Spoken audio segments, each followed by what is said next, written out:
The courtroom buzzed with a low hum of attorneys whispering, reporters scribbling, security standing firm along the walls. Though technically open to the public, today's trial had drawn an unusual amount of attention. A string of recent burglaries had led to this case, and the accused, Thomas Callahan, was no stranger to law enforcement.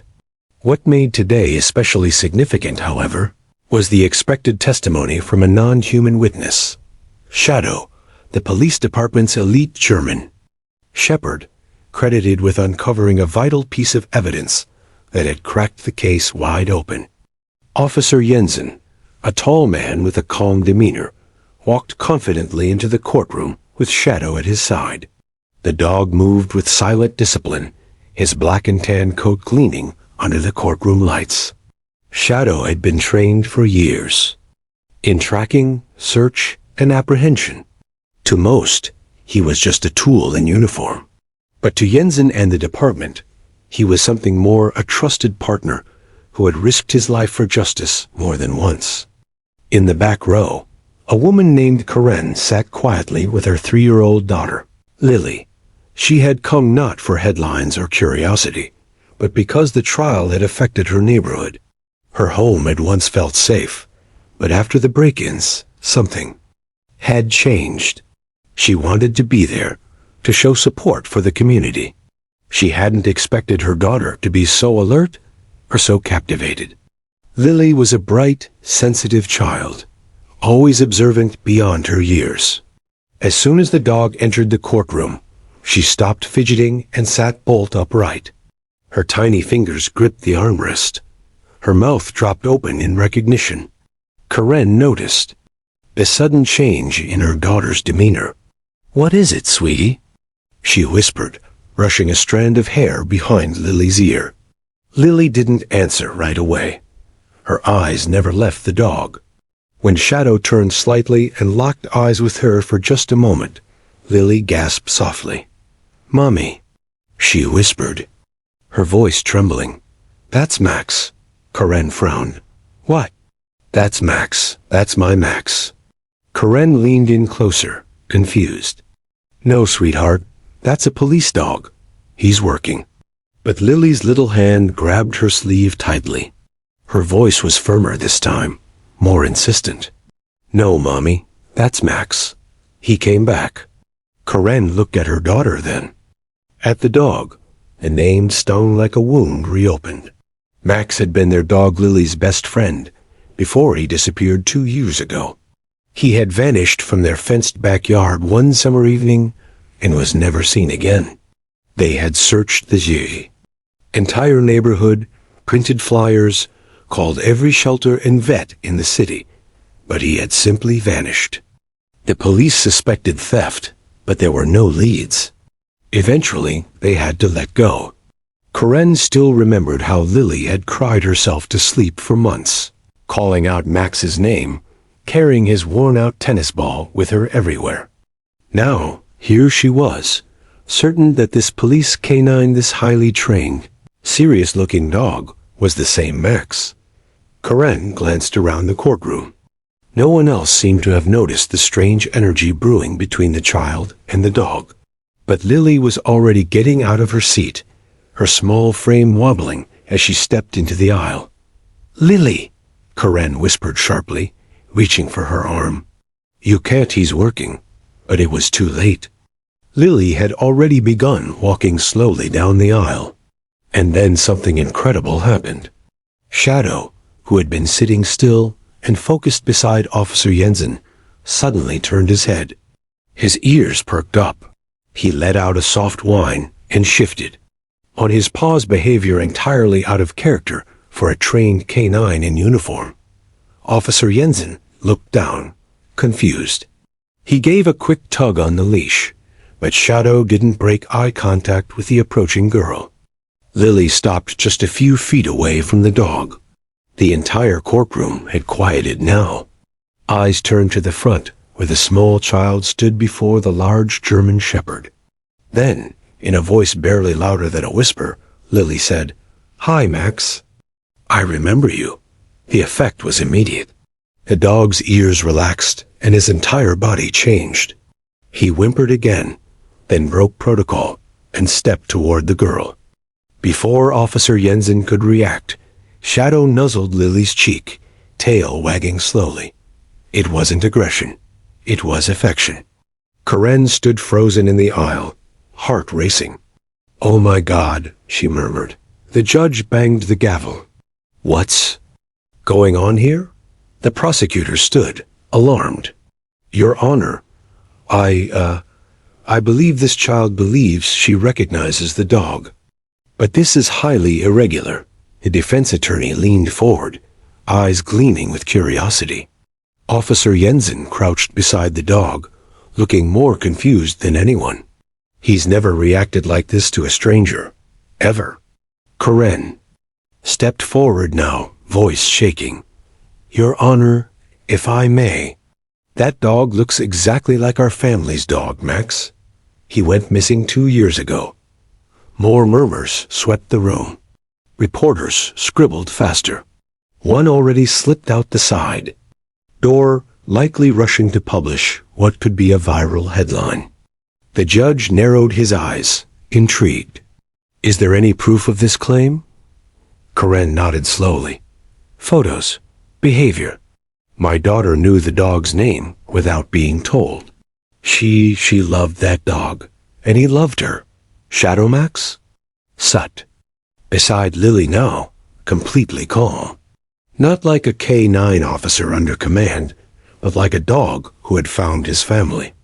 The judge looked down at the young girl, who had wrapped her tiny arms around the dog's neck. "Little one," he said gently, "what makes you so sure that's your dog?"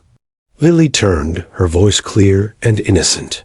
"Because he knows. My lullaby, and I know his eyes." The entire room fell into a stunned silence once again. This wasn't just a courtroom anymore. It was the start of a mystery that would stretch far deeper than anyone expected. The moment stretched into eternity. Time seemed to freeze in the courtroom as Lily stood beside the large German shepherd, her small hands gently stroking his fur like she'd done 100 times before years ago. The dog's reaction, too, was far from typical.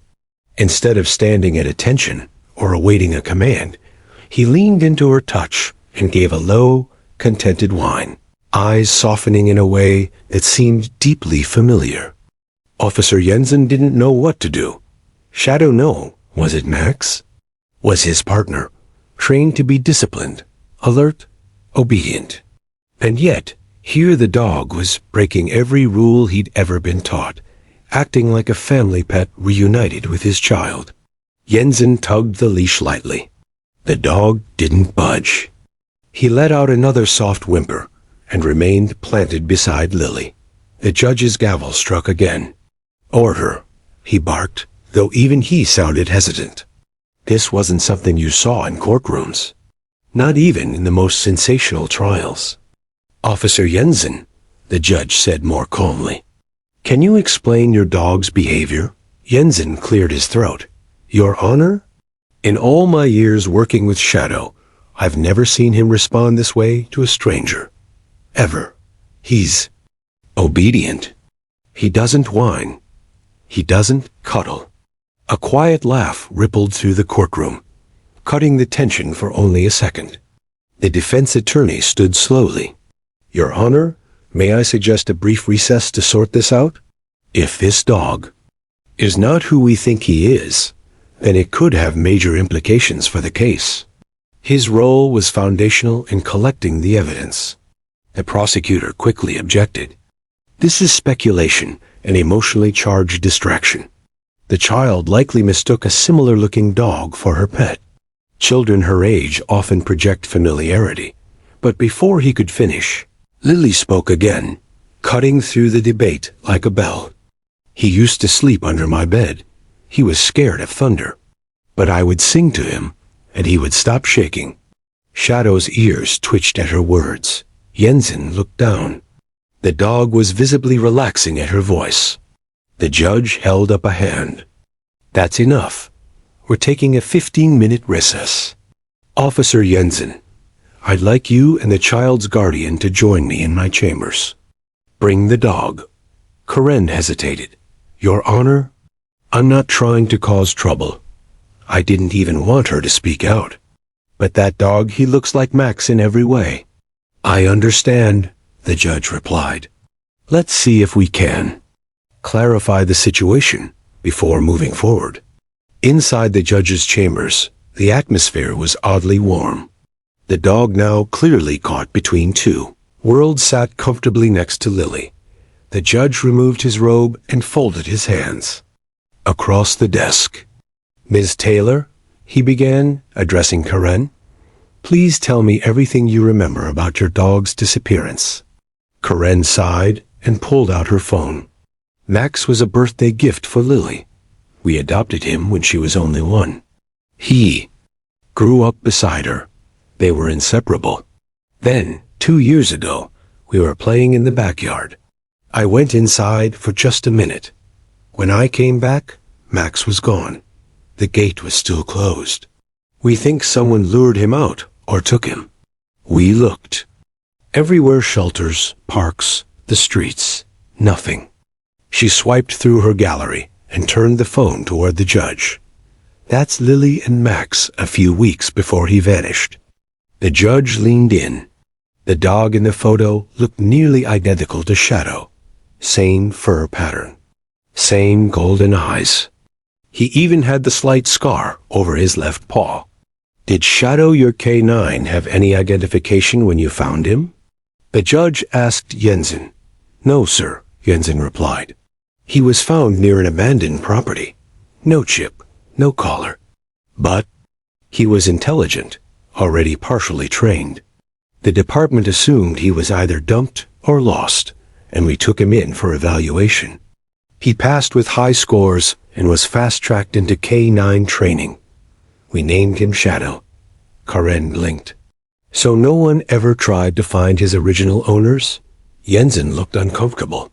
We filed a public notice, checked for reports, but no one came forward. His origin was a mystery. Until now. The judge nodded slowly. And you say the dog Shadow or Max has never responded to another person like this? Never, Jensen said. Not even my own daughter. Lily was now lying on the floor with Max curled beside her. She was humming softly a tune that Karen recognized instantly. It was the lullaby she'd sung to Lily as a baby. And Max, he was reacting. His tail thumped. His eyes closed. Peaceful, like he remembered. The judge stood. This is highly irregular. But I believe something very real is unfolding here. I'm ordering an immediate halt to today's proceedings. We need a DNA test and behavioral evaluation. Karen's voice trembled. Is that even possible? Yes, Jensen replied. We can match his DNA to a hair sample from your old photos or from Max's toys, if you kept any. Karen nodded quickly. I did. I kept everything. Back in the courtroom, the news spread quickly. The trial had been suspended, but the story was just beginning. Cameras waited outside the courthouse. Social media was already exploding with rumors. Police dog might be missing family pet, one headline read. Toddler recognizes dog in court. Case delayed, said another. Lily, unaware of the world's attention, held Max's head in her lap. You remember me, don't you? She whispered. The dog nudged her hand, licking her fingers like he used to. Karen knelt beside them, tears in her eyes. Baby, what made you think it was Max? Lily didn't hesitate. Because he looked at me like he always did, like he knew me. It wasn't logic. It wasn't science. But in that courtroom, where evidence usually ruled over emotion, Child's bond with her dog had stopped everything. The judge stepped back into the room, his voice firm. Until we confirm the dog's identity, this case is paused. And if this dog is, in fact, Max, he is no longer admissible as police evidence. He may be something else entirely. A victim. Gasps filled the room. The defense team looked stunned. The prosecution looked worried. Max simply lay at peace, beside the little girl he'd never truly forgotten. And with one whispered name, the entire trial had turned upside down. The courthouse halls, once cold and echoing with footsteps and formalities, now buzzed with whispers. A courtroom rarely halted because of a child's whisper led a lone one to a police dog. But this wasn't a normal case anymore. Word of the dramatic pause had already leaked outside. A small crowd gathered by the courthouse steps, reporters swarming with cameras, smartphones, and questions no one could yet answer. Inside, the judge had called for a private meeting with the legal teams, Officer Jensen, and Karen Lillies.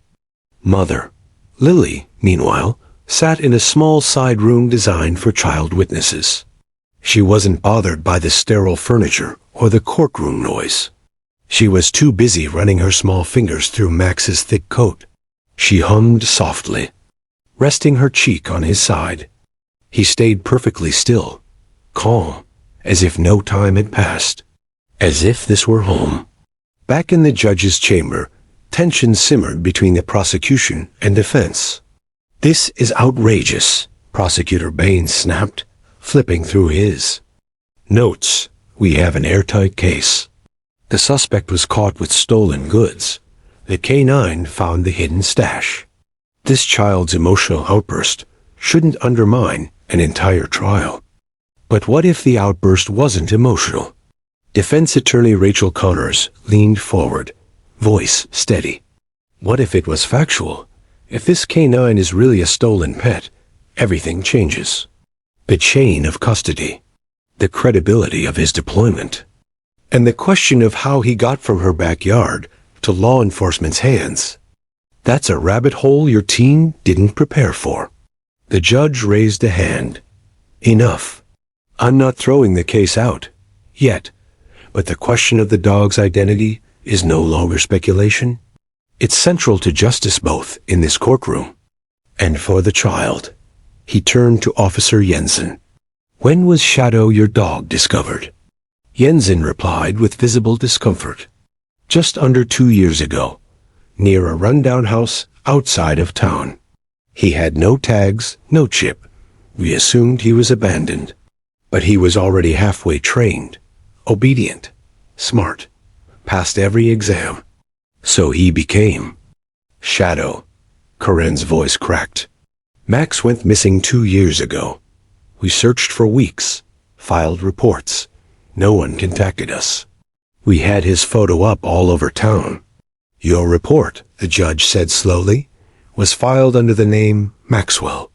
Taylor, correct?" "Yes." Karen nodded. "Short for Max. He had a scar on his left paw, shaped like a crescent moon. Lily always said it looked like a banana." Jensen's eyes widened. "Shadow has a scar just like that. I never thought about it, just assumed it was from before we found him." The judge leaned back. "You're saying this child not only recognized the dog visually, but could describe behaviorally specific traits and scars?" Karen nodded, holding back tears. She said he spins in a circle before sleeping. Only eats when his bowl is on the left side of the kitchen. He hates the sound of Velcro. Officer Jensen blinked. "Shadow does all of that. Every single one." Silence stretched through the room. The defense lawyer was the first to break. If that's true, Your Honor, this dog may not have been randomly found. He may have been taken stolen and ended up in the hands of law enforcement through compromised means. Which brings us to the most important question. How did Max go from a missing pet to a key witness in a felony trial? The judge looked exhausted. "That's exactly what we're going to find out." Outside, Lily still sat with Max as court staff watched. A social worker named Janice tried to make small talk, but Lily wasn't paying much attention. "He used to bark at the vacuum," she told her.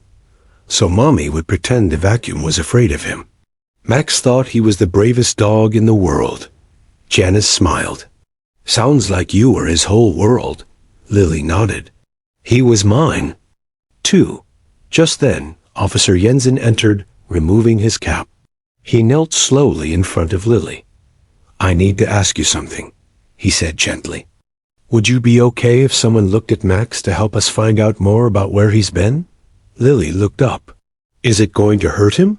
No, Jensen promised. Just a little test. So we can know if Max is really Huzier. He is. He is, she said without hesitation. But okay. Later that afternoon, Jensen and Karen brought Max to a veterinarian for a non-invasive DNA swab. At the same time, Karen retrieved a small memory box from her attic.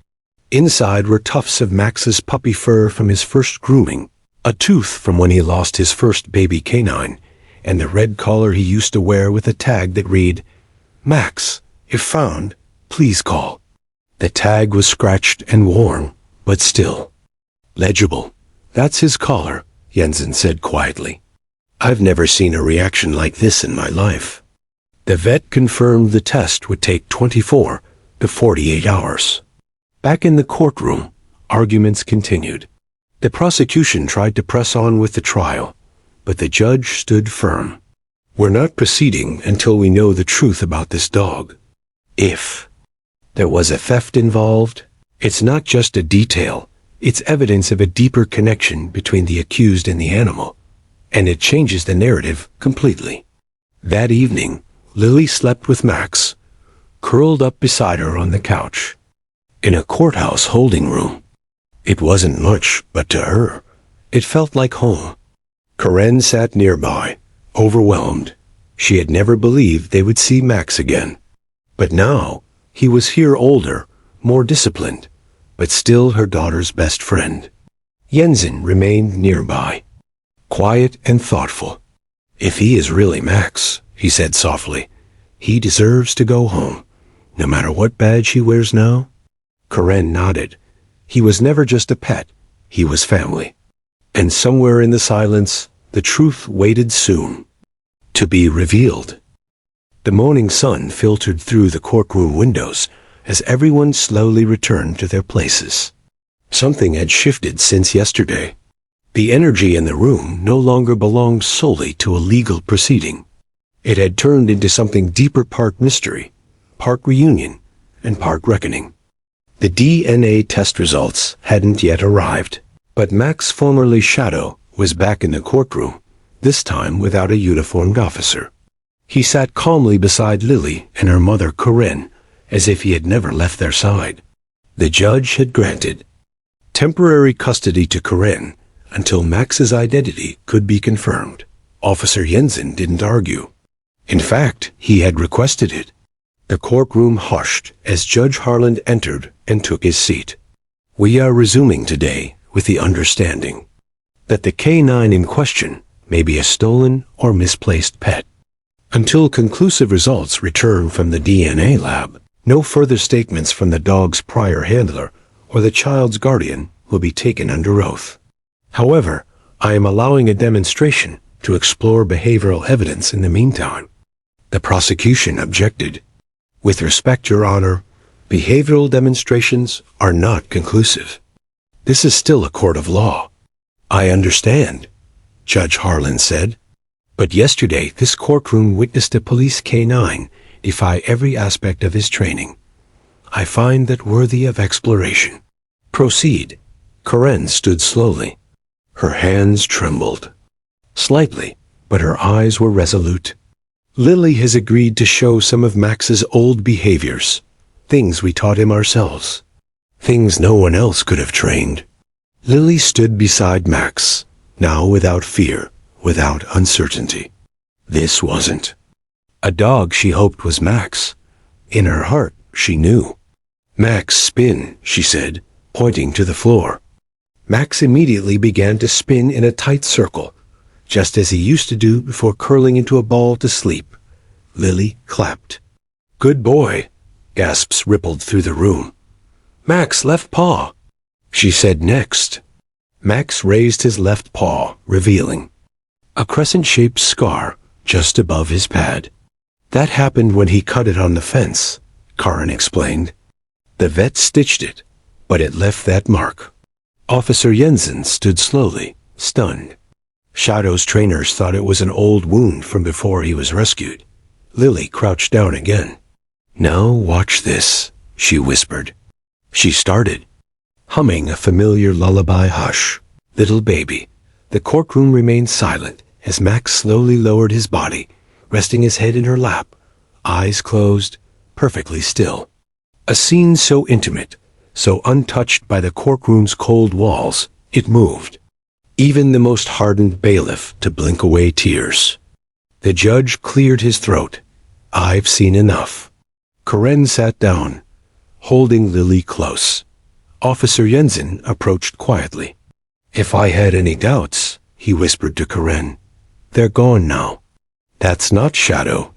That's Max, and he's hers.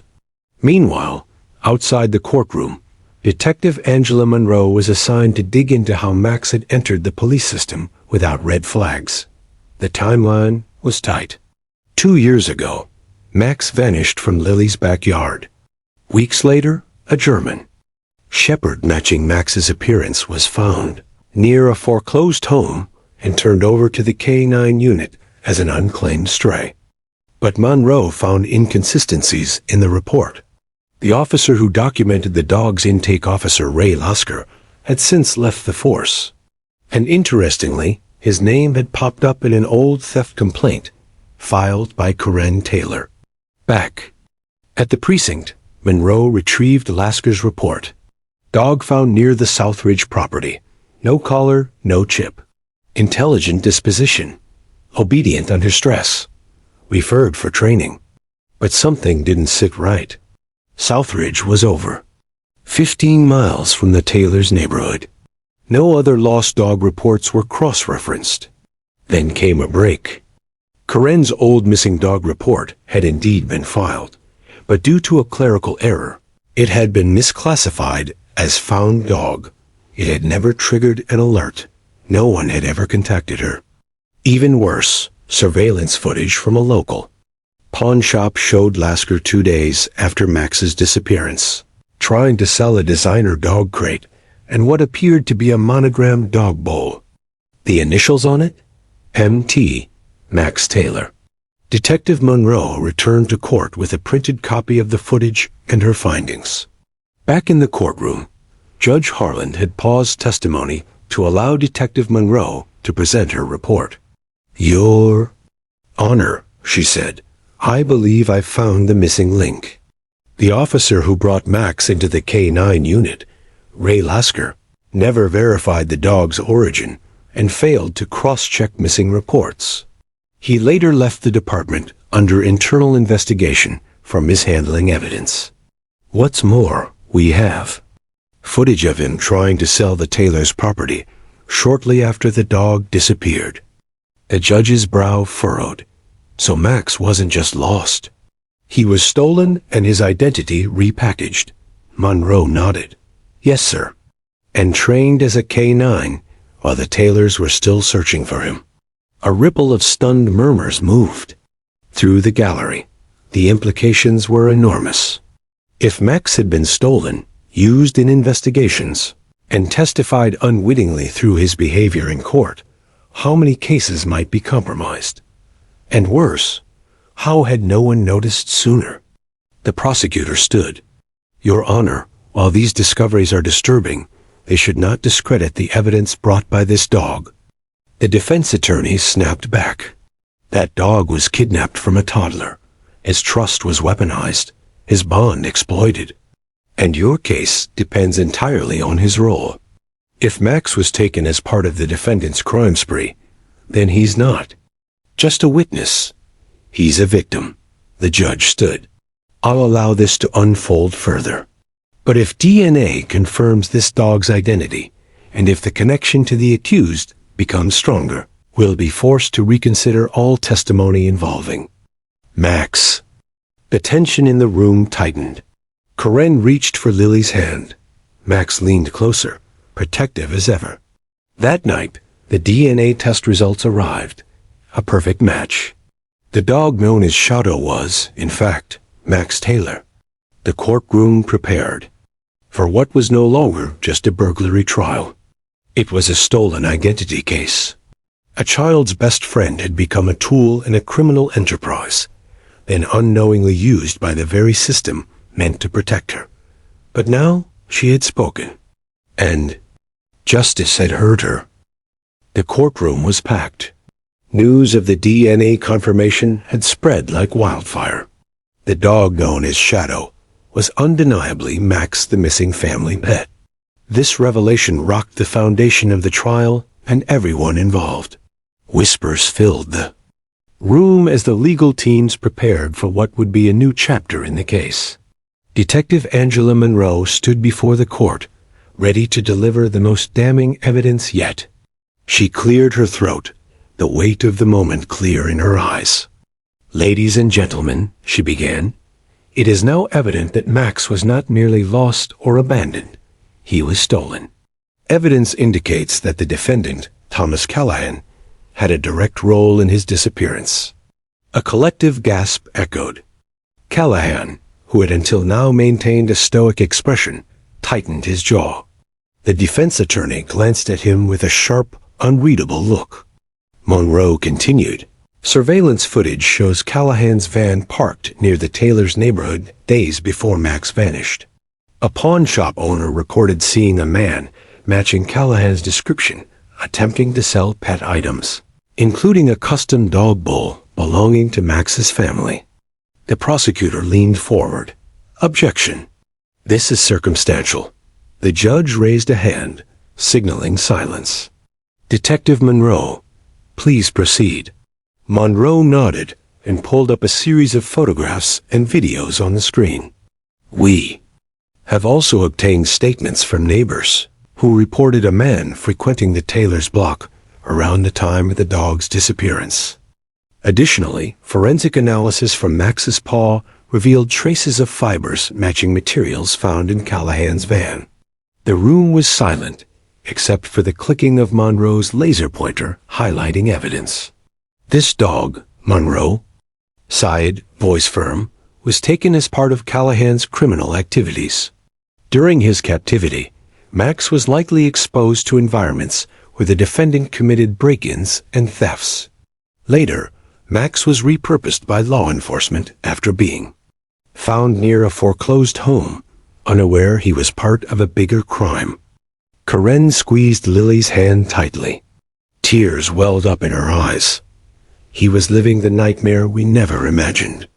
Lily looked at Max, her small fingers brushing his fur. "You were so brave." Officer Jensen stepped forward, clearing his throat. Max's behavior during training was unusual from the start. He had anxiety and showed signs of trauma we attributed to prior neglect or abuse. Now, with this new information, we understand why. The defense attorney stood, voice controlled but sharp. "Your Honor, if Max was indeed stolen and subjected to trauma, how can his tracking abilities and evidence collection be trusted? The chain of custody is broken. This dog's testimony is compromised." The judge nodded thoughtfully. "This is a pivotal issue. The court must consider whether evidence obtained through Max's actions is valid, given his history." Callahan's eyes darted to the floor as murmurs filled the room. The very dog who had helped convict him was also a victim of his crimes. Detective Monroe pressed on. Moreover, Max's connection to the Taylors was exploited unknowingly. This case exposes a system failure, one that allowed a stolen pet to become a police asset without proper background checks. The prosecutor rose again. "Your Honor, while we acknowledge these unfortunate circumstances, the fact remains, the evidence found by Max led to the recovery of stolen goods directly linked to the defendant." The judge weighed the argument silently, rubbing his chin. "The court will review all evidence linked through Max with extra scrutiny. Furthermore, we will conduct hearings on the admissibility of such evidence." As the session adjourned for recess, Karen knelt beside Lily. "You did something incredible today, sweetheart." Lily looked up, eyes shining. "Max is a hero." Mommy, not because he found the bad guy, but because he found us again. Officer Jensen approached quietly. I want to make sure Max gets the care he needs now. Retiring him is the least we can do. Karen nodded gratefully. He deserves to be home safe. In the quiet hallway, Detective Monroe prepared her next moves. We have to uncover everything. If the defendant used Max to cover his tracks, there might be other victims. The courtroom doors swung open again, ready for the next act of this unfolding drama. The story of a stolen dog, a determined toddler, and justice had captivated the city, and no one was ready to let go. The courtroom buzzed with tension as the trial resumed. The discovery that Max, once Shadow, had been stolen and repurposed had shaken everyone to their core. Yet the biggest question remained: how reliable was Max as a witness? Could his memories, instincts, and reactions be trusted after everything he had endured? The judge called Officer Jensen to the stand. Jensen's face was grave, but resolute as he began recounting Max's behavior during training and on the field. Shadow, or Max, was exceptional in many ways, Jensen testified. His tracking ability was unmatched. But he also displayed signs of anxiety, hesitation, and sometimes fear unusual for a police dog with his level of training. The prosecutor nodded thoughtfully. Can you give us examples? Jensen took a deep breath. Yes, during training, whenever we practiced search and rescue drills involving a suspect resembling the defendant, Max would sometimes hesitate or growl. At first, we thought it was just part of his temperament. But with hindsight, I believe those reactions stemmed from past trauma. The defense attorney's eyes narrowed. And these reactions were never disclosed before the trial? Jensen shook his head. They were minor and sporadic. We didn't think they were relevant. The judge leaned forward. Does this imply Max could differentiate between suspects, possibly remembering something traumatic? Yes, Your Honor, Jensen replied. Dogs have extraordinary memory, especially for scent and behavior. Max's reactions weren't random. Karen Taylor sat in the gallery, her hands clenched in her lap. Her gaze flickered to Lily, who sat quietly beside Max, stroking his fur. The little girl's bond with the dog was undeniable, something far beyond training or commands. Next, a canine behaviorist, Dr. Sarah Mendoza, was called. She was renowned for her work with trauma-affected animals. Dr. Mendoza explained, dogs do not forget trauma easily. Their memories are sensory scent, sound, and emotional connection. When Max hesitated during training, it was likely a manifestation of those memories. His reactions in court, especially when Lily was present, demonstrated recognition and emotional attachment. She paused. No one taught him to react that way. It came from experience. The courtroom remained silent, absorbing her words. Monroe stood to present more evidence linking the defendant to suspicious activity around the Taylors' neighborhood. We recovered security footage from a nearby convenience store, showing Callahan parking his van on several occasions during the time frame Max disappeared. Further, witnesses reported seeing a man matching his description near the Taylor residence at odd hours. The prosecutor interjected, and this behavior aligns with the dog's apparent recognition and anxiety? Precisely, Monroe said. The defense attorney tried to counter. These are circumstantial and speculative connections. The dog's behavior is not a reliable indicator of guilt. The judge held up his hand. While animal behavior alone isn't definitive proof, it cannot be ignored. Combined with physical evidence and witness testimony, it paints a complex picture. Suddenly, a new witness was called: Lily's preschool teacher, Ms. Diane Harris. She was asked to describe Lily's recent behavior. Ms. Harris smiled gently. Since Max returned, Lily has been calmer, happier. She talks about her dog, constantly sometimes. Even sings the lullaby they shared. Before, she was anxious and often withdrawn. The defense attorney sighed. This is sentimental, but unrelated to the charges. The judge shook his head slightly. Emotional context is relevant too. Understanding the full impact of these events on the family and the dog. Karen felt a tear slip down her cheek. Watching Lily and Max together made all the pain of the past 2 years worth it. But she knew the battle wasn't over. Officer Jensen whispered to her during a break, "Max needs more time to heal." And so do you. That night, back in the holding area, Lily sat with Max on the floor. She hummed their lullaby softly, Max's breathing steady and calm against her. "Max," she whispered, "you're safe now. You're home." Max's eyes fluttered open briefly, his gaze warm and trusting. For the first time in years, the little girl and her dog were reunited, healing together through memories neither could forget, but both could overcome. The courtroom drama was far from finished. But one thing was certain. Some bonds are stronger than trauma, stronger than crime, stronger than time. And sometimes all it takes is a child's voice and a dog's memory to reveal the truth no one else can see. The courtroom was unusually silent as the trial neared its climax. The prosecution had laid out its case, bolstered by the shocking revelation that Max, the police dog known as Shadow, was actually a stolen family pet. The defense, meanwhile, was scrambling to undermine this narrative, arguing that the evidence was circumstantial and unreliable. But the most significant moment was yet to come. Detective Angela Monroe, poised and professional, took the stand again. Her demeanor reflected the weight of what she was about to reveal. "Your Honor," she began, "after reviewing all evidence and conducting extensive interviews, we discovered new information regarding Thomas Callahan's activities prior to Max's disappearance." The judge leaned forward. "Please proceed." Monroe took a deep breath.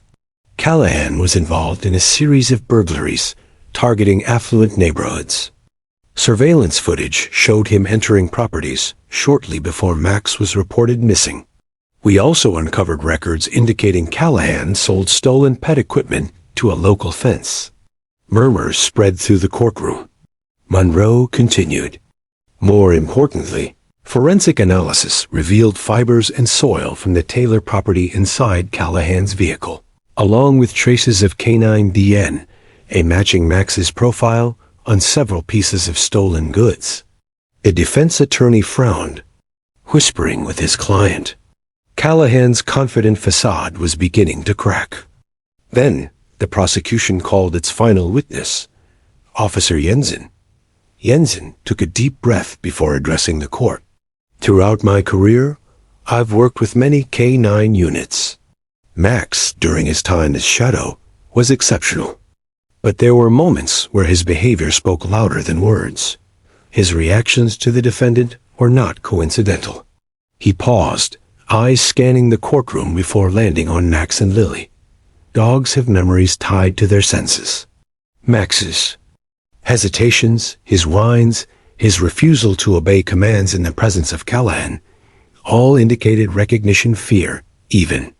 Karen, sitting in the gallery, felt her heart swell with a mix of sorrow and relief.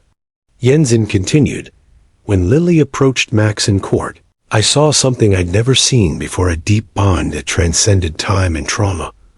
That moment proved more than any forensic test." The judge nodded solemnly. "Thank you, officer." Jensen. As Jensen stepped down, the courtroom door opened, and a young man entered, an unexpected witness. "Your Honor," the prosecutor said, "this is David Hall, a former associate of Thomas Callahan." David's eyes were sharp, his demeanor nervous but determined. He took the stand and swore to tell the truth. "I was involved with Callahan in some of his schemes," David began. "But when Max went missing, things changed. Callahan got reckless. He stole the dog to use as a tool to sniff out places to rob without suspicion." The courtroom gasped. David continued, I didn't agree with it, so I left. But I'm here to say the dog was never meant to be part of the police force. Callahan was using him to cover his tracks. The defense attorney tried to object, but the judge allowed the testimony. Callahan's face drained of color.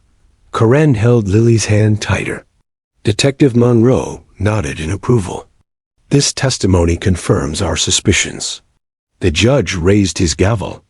This court will take a brief recess before proceeding to closing statements. Outside the courtroom, reporters clamored to capture every detail of the unfolding. Drama. Karen stepped outside, her voice steady despite the whirlwind. This has been a nightmare for my family. But today, truth is finally being heard. Lily, clutching Max's collar, smiled shyly. Max is my best friend. He never forgot me. Officer Jensen knelt beside them. He's been through a lot, but he's home now. Inside the courtroom, the judge prepared for the final phase of the trial. The story of a stolen dog, a brave toddler, and the pursuit of justice had captured the hearts of all present. The truth was no longer hidden. It had been unleashed. The courtroom was packed to capacity. Cameras lined the walls, reporters scribbled furiously, and the air crackled with anticipation. After weeks of testimony, revelations, and heartfelt moments, it was time for the judge to deliver his verdict, not just on Thomas Callahan's guilt, but on a story that had touched everyone's hearts. Judge Harland cleared his throat and began, his voice steady and deliberate. This court has heard overwhelming evidence that Thomas Callahan orchestrated the theft of Max, the family dog of the Taylors, and used him as part of his criminal activities. Max's unique status as both a victim and a witness complicates this case in ways never before seen. The judge paused, eyes sweeping over the gallery. The evidence presented including surveillance footage, forensic analysis, eyewitness testimony, and the extraordinary bond witnessed between Max and young Lily leaves no reasonable doubt that the defendant is guilty. Thomas Callahan's face was expressionless as the verdict was read, but inside, his world was unraveling. The courtroom erupted in quiet gasps and whispers, a collective release of tension built over the course of the trial. Judge Harland continued, furthermore, the court acknowledges the emotional trauma suffered by the Taylors and Max. Therefore, I am ordering that Max be immediately returned to the Taylors' custody, and that he be given time to recover in a loving home. Karen's eyes filled with tears. Lily clutched Max's collar, smiling through her own tears. The judge added, Officer Jensen and the police department are instructed to conduct a full review of their canine intake procedures to prevent similar incidents. Jensen nodded solemnly from the police section. We will make it right. The defense attorney rose, conceding defeat. Your Honor, we will not be appealing. As the judge adjourned the court, a wave of relief and quiet joy swept through the room. Outside, the press waited for comments. Karen stepped forward, holding Lily's hand. This has been a difficult journey. Losing Max felt like losing part of our family, but today we are whole again. Lily looked down at Max, who wagged his tail slowly but surely. Max is my hero, she said simply. Officer Jensen spoke to reporters. Max has served the city well, but now his job is to be a dog Lily's dog. We'll support their healing every step of the way. Detective Monroe, watching from the sidelines, smiled softly. Sometimes, the smallest voices reveal the biggest truths. In the weeks that followed, Max adjusted to his new life with the Taylors. Though his days as a police dog were over, his spirit remained unbroken. Lily and Max were inseparable. They spent afternoons in the park, played fetch, and Lily sang lullabies every night, just like old times. Karen marveled at the resilience of her daughter and dog. They saved each other, she often said. Officer Jensen made regular visits, bringing treats and sharing stories of Max's heroics. He'll always be a hero, Jensen told Lily. The police department revamped their procedures, ensuring every animal's origin was properly documented. Max's story became a catalyst for change. One crisp autumn afternoon, Lily and Karen visited the courthouse to thank the judge and officers who had helped reunite their family. Judge Harlan smiled warmly at Lily. "You were very brave to speak up. You and Max changed everything." Lily beamed. "I just said what I felt." Karen hugged the judge. "You listened. That made all the difference." As they left the courthouse, Max trotted beside them, tail wagging and eyes bright. The little girl who spoke to a dog in a courtroom had echoed a truth so profound it could not be ignored. And in doing so, she helped heal wounds, both human and canine, that once seemed impossible to mend.